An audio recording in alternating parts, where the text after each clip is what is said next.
Team New Zealand will face their old foes Oracle Team USA on Sunday after an emphatic victory over Sweden this morning. Racing was held up today because of a lack of wind, but once they got out on the water, helmsman Peter Burling and his crew dominated the race, winning by just under a minute. Burling says the boat was going seriously fast and the team feel they're in great shape to take on Oracle. Todd Harris commentated the race this morning for NBC. I asked him what he thought of today's final race.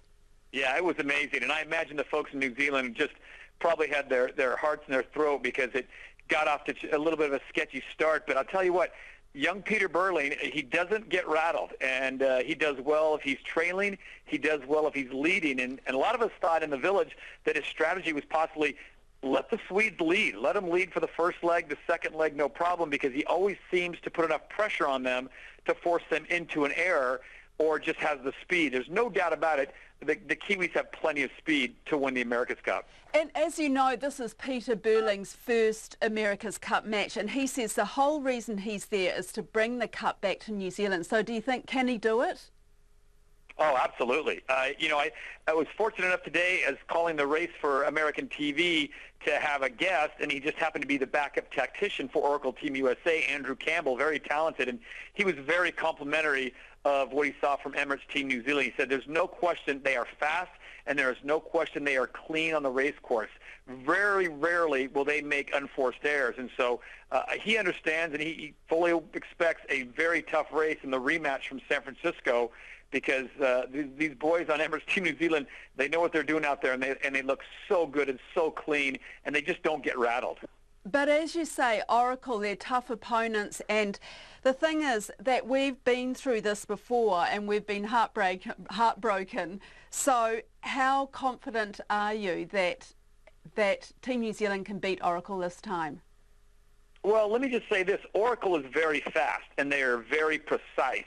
Very similar, I think, is to what Emirates Team New Zealand is. Both very experienced squads. You know, Peter's younger, obviously, than Jimmy Spithill, but, man, he's got an Olympic gold medal. He's got an Olympic silver medal. He's got a lot of great mates on that boat. Glenn Ashby does a fantastic job.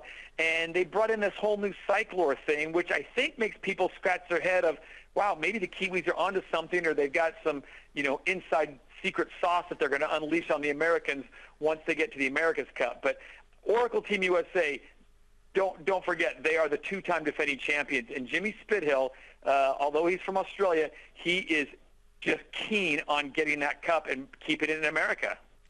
That's right. And Peter Burling this morning after the race said they've got a lot of work to do over the next 4 days. So what do they need to do? He says they've still got room for improvement. What do you think they need to do to improve? Well, I don't think it's anything to do with their consistency. Their foils and jibes and tacks are amazing, and they're so precise. 4 years ago when we were in San Francisco, a foiling jibe was almost unheard of, and now it's just commonplace.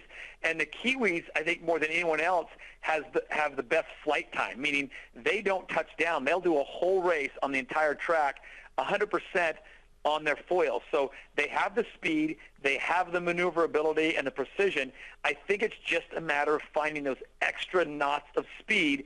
The Americans are very fast, and Jimmy Spithill is a tough brawler. If this was a street fight, there's no question I'm going with Jimmy Spithill. But I think what the Kiwis have going for them right now is they have a lot of momentum. They certainly have confidence, and I think they're going to try to find every ounce of speed on that boat. That boat took some hard hits, and during the qualifying rounds, you saw the pitch pole. So it's been beaten up a little bit, so they're going to have to make sure that there's nothing wrong, because in this phase of the game, it's a one-mistake match, meaning you make one mistake against the Americans, they're going to pounce on you and make you pay. So they have to fly almost perfect racing and hope the Americans have a mishap or they make a mistake.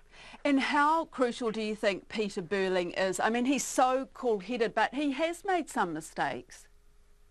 He has made some minor mistakes, but I think he's shown his maturity and his knowledge and wisdom that he owns up to them. He doesn't try to say, oh, someone did this or Mother Nature did this. If it's on him, he'll take credit for it. And I think the boys really respond to that. I think they really respect that. And so I think he has the attention and the respect of Oracle Team USA. I think it's just a matter of how he does, and the key thing will be how he does in the starts. Now, tracking down Artemis and tracking down SoftBank and Groupama and maybe even BAR Racing is one thing, but tracking down Spithill and Oracle Team USA, that'll be very tough, because as consistent, as precise as Peter is, Jimmy Spithill's just as fast, just as consistent, and just as precise on his maneuvers. So I think a lot of it's going to come down to, obviously, mechanical, if there's anyone has a mechanical problem on the course, and that start. We've seen it before. Spithill will make you pay if you make a mistake at the start, and something you might not ever recover from in such a short, 20-minute race. Todd Harris in Bermuda.